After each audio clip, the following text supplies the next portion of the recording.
అన్ని దానాల్లో కన్నా అన్నదానము మిన్న అని చెప్తారు కదా. సో ఇక్కడ మనం అన్నదాన మహిమ గురించి తెలుసుకుందాము.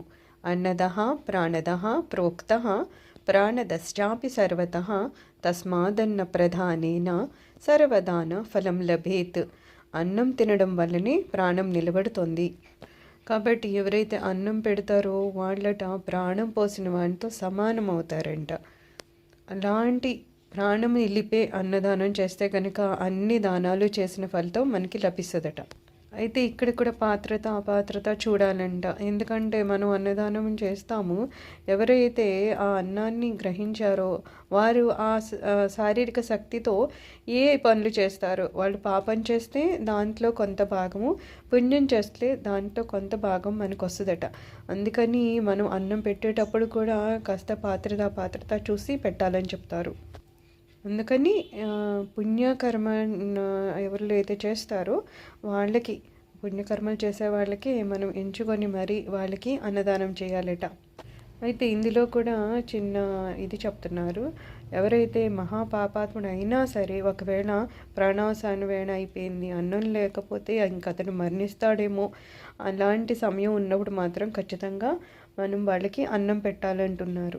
అలా అన్నం పెడితే అతను బ్రతుకుతాడనే విషయం మనకు తెలిస్తే కనుక ఖచ్చితంగా మనం అక్కడ అన్నదానం చేయాలంట. అలా చేయడం వలన అతనికి ప్రాణాలు దక్కుతాయి. కాబట్టి అలాంటి స్థితిలో ఉంటే కనుక ఒక పాపాత్ముడికైనా మనం అన్నదానం చేయొచ్చు అనమాట.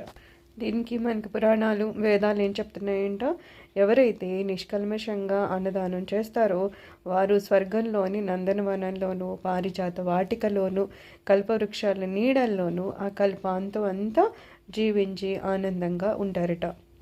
దీంతో పాటుగా మనం మనుష్య యజ్ఞము, భూత యజ్ఞం కూడా చెప్పుకుందాం. ఎందుకంటే మనుష్య యజ్ఞం అంటే ఖచ్చితంగా వేరే మనుషులకి ఆకలి కొన్న సమయం అవని, లేకపోతే మనము భుజించే సమయం మధ్యాహ్న వేళ, లేకపోతే సాయంత్రం మనము భోజనం చేసే వేళ ఎవరన్నా వస్తే ఖచ్చితంగా వాళ్ళకి భోజనం పెట్టడం అనేది ఒక నియమంగా పెట్టుకొని ఖచ్చితంగా రోజు కనీసం ఒక వ్యక్తికైనా మనము భోజనం పెట్టడం అనేది ఒక నియమం ఉండాలి.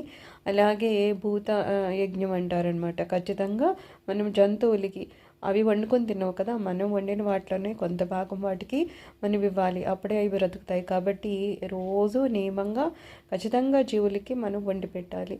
ఇదే కాకుండా ఆ జీవులకి ఉన్నది మనకి,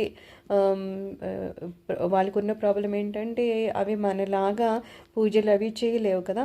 కేవలం శరీరం అయితే ఉన్నాయి కానీ మనలాగా అవి పుణ్యాన్ని సంపాదించలేవు. కేవలము వాటికి ఉన్న పుణ్యపాపాలని అవి అనుభవిస్తూ ఉంటాయి, తప్పితే కొత్తగా పుణ్యాన్ని ఆర్జించలేవు. కానీ మనకి ఈ శరీరం ఉంది కాబట్టి మనం ఆర్జించగలము.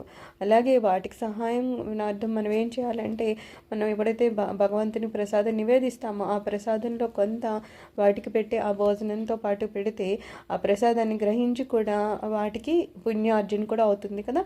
సో ఆ రకంగా కూడా మనం వాటికి కాస్త సహాయం చేసిన వాళ్ళం అవుతాం అనమాట.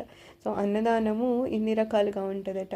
అన్నదానం చేసి మనకి తెలుసో తెలియకో చాలా మనము పాపాలు చేస్తూ ఉంటారు. తుడవడము, కడగడం ఇట్లా చేసినప్పుడు మనకి తెలియకుండా క్రిమికీటకాలు ఏవో చనిపోతూ ఉంటాయంట.